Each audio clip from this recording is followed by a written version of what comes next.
नमस्कार दोस्तों, बहुत बहुत स्वागत है एक बार फिर से आप सभी का आपके अपने इस YouTube चैनल विजिटेरिया में। दोस्तों मैं हूं एडवोकेट मंजीत त्रिपाठी। दोस्तों आज के इस वीडियो में हम लोग बात करेंगे आपके प्रश्नों के बारे में। जी हां दोस्तों, आपने बहुत सारे प्रश्नों में ये पूछा है कि सर क्या अनसिक्योर्ड लोन पे भी सरफेसी एक्ट लागू होता है? क्या बैंक अनसिक्योर्ड लोन में DRT से आपको नोटिस भिजवा सकती है? क्या अनसिक्योर्ड लोन में हमारे किसी प्रॉपर्टी को बैंक अटैच कर सकती है?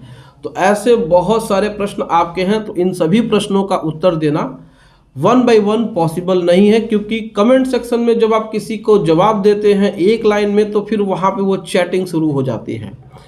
तो फिर उस चैटिंग में और सारे लोग उसमें इंटरेस्टेड हो जाते हैं और वो चैट बहुत लंबा हो जाता है, तो काफ़ी दिक्कत होता है। तो समय के अभाव में इन सारे बातों को हम एक वीडियो के माध्यम से आपको बताना चाहते हैं। हालांकि ये प्रश्न बहुत ही ज़रूरी है आज के डेट में समझना।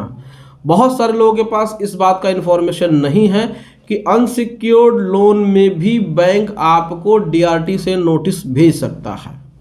अब जब अनसिक्योर्ड लोन में DRT से नोटिस आता है तो बहुत सारे लोग कहते हैं कि इसका काउंटर करना चाहिए। वहाँ पे हम ये कह सकते हैं कि अनसिक्योर्ड लोन में सरफेसी एक्ट का इस्तेमाल बैंक नहीं कर सकती है। लेकिन किसी को केवल यही पता है, लेकिन बहुत सारे ऐसे लोग हैं जो कि ये कहते हैं कि केवल सरफेसी एक्ट के मामले में ही DRT का पावर है। DRT एक कोर्ट है और उसमें सरफेसी एक्ट के साथ साथ डेब्ट रिकवरी एंड बैंकरप्सी एक्ट 1993 के द्वारा भी वहाँ पे कार्रवाई चलती है। तो वो ट्रायल और प्रोसीजर्स अलग अलग होते हैं। लेकिन लोगों को सरफेसी एक्ट के बारे में बस 13(2), 13(4), 14, 17, 18 बस इतना ही पता है, इसके अलावा और कुछ पता नहीं है। लेकिन फिर भी लोग बहुत सारा वीडियो बना करके YouTube पे डाल देते हैं और लोगों को लगता है कि बस यही 13(2), 13(4) की नोटिस और 14, बस ये 3 चीज़ें हैं, यही सरफेसी एक्ट है। इसके अलावा और कोई एक्ट काम नहीं करता है लोन के मैटर में। तो चलिए हम लोग अपने टॉपिक पे आते हैं। लोगों की बातों को हम लोग बाद में करेंगे। तो अगर आपका जो लोन है वो काफ़ी बड़ा है, यानी कि 10 लाख 20 लाख के ऊपर है, और बैंक देखता है कि आपने डिफ़ॉल्ट कर दिया और लोन की राशि काफ़ी बढ़ती जा रही है, तो ऐसे सिचुएशन में बैंक आपके अगेंस्ट में DRT में केस फाइल करता है।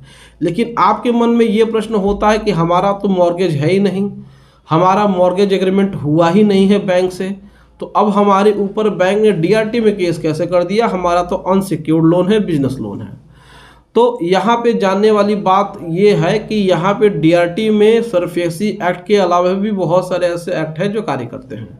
तो इसमें एक एक्ट है जो कि डेब्ट रिकवरी एंड बैंकरप्सी एक्ट 1993 के सेक्शन 25 के सबसेक्शन 1, सबसेक्शन 2 और सबसेक्शन 3 और 4 में भी बहुत सारे प्रोविजंस दिए हुए हैं कि बैंक अगर चाहे तो वह सरफेसी एक्ट के अलावा द डेब्ट रिकवरी एंड बैंकरप्सी एक्ट 1993 के अंतर्गत दिए गए प्रोविजन से बैंक अपने दिए हुए अनसिक्योर्ड लोन की रिकवरी DRT के माध्यम से वह कस्टमर से यानी क्लाइंट से कर सकती है।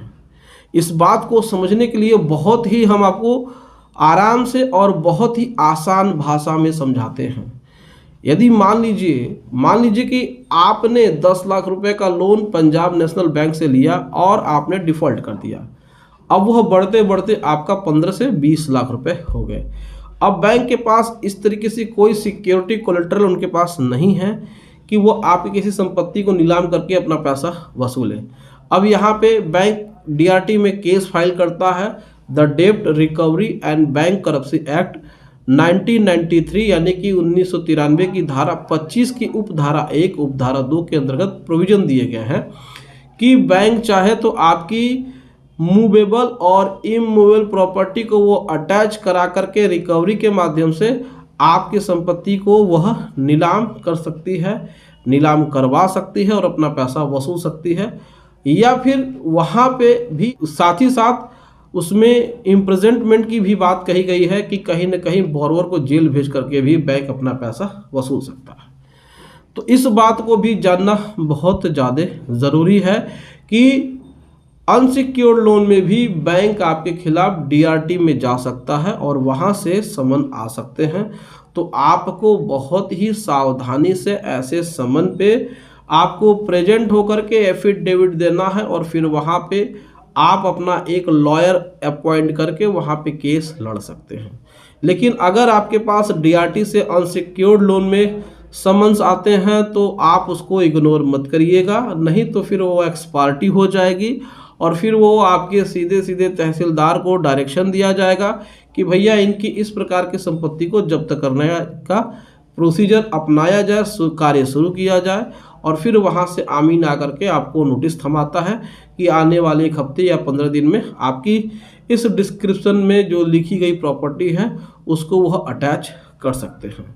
तो यहाँ पे आपको सावधानी से कार्य करना है, किसी की बातों में नहीं आना है। अगर डीआरटी से समन्स आते हैं तो आपको जाना चाहिए। तो ये था कि द डेप्ट recovery and bankruptcy act 1993 का सेक्शन 25 के सब सेक्शन 1, सब सेक्शन 2 और सब सेक्शन 3 और 4 में दिए गए प्रोविजन के अंतर्गत बैंक अपने अनसिक्योर्ड लोन की रिकवरी बोरोवर के प्रॉपर्टी से जो मूवेबल और इमूवेबल प्रॉपर्टी है उससे वह कर सकता है। तो ये जानकारी आपको रखनी होगी, तभी जाकर के आप सही तरीके से अपना पक्ष डीआरटी में रख सकते हैं और साथ ही साथ बैंक के साथ आप फाइट कर सकते हैं। तो दोस्तों, जानकारी आपको कैसी लगी आप हमें कमेंट करके ज़रूर बताएं।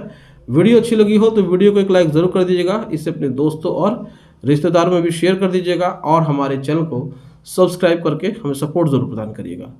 दोस्तों, मिलते हैं अगली वीडियो में एक नए टॉपिक के साथ। तब तक आप अपना और अपने पूरे परिवार का ध्यान जरूर रखिएगा। Thank you so much. जय हिंद दोस्तों।